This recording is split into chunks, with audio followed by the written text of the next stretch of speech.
పంట పెరుగుదల సమయంలో ఏ ఎరువులను ఏ సమయంలో వాడుకోవాలో మీకు తెలుసా? ఈ యూరియా మరియు డిఏపిని కలిపి 20 నుండి 60 రోజుల దశలో ఎప్పుడైనా వాడుకోవచ్చు. ఈ 14-35-14 ఎరువును పూత మరియు కాయలు పట్టే సమయంలో వాడుకోవచ్చు.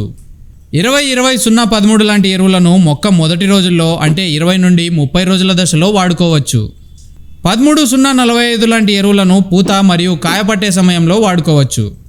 ఈ 3-19 లేదా 3-17 లాంటి ఎరువులను ఎప్పుడైనా వాడుకోవచ్చు. ఈ ఎస్ఎస్పి మరియు ఎంఓపి లాంటి ఎరువులను వేరే ఎరువులతో కలిపి వాడుకోవాలి.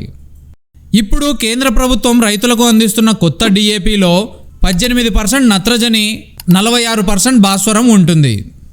మొక్కల పెరుగుదల మొత్తంలో ఒకసారి సూక్ష్మ పోషకాలు అందించాల్సి వస్తుంది. అవి ఫార్ములా 4 లేదా ఫార్ములా 6లో ఉంటాయి. మొక్క పెరుగుదల సమయంలో మొదట్లో ఇస్తేనే మంచిది.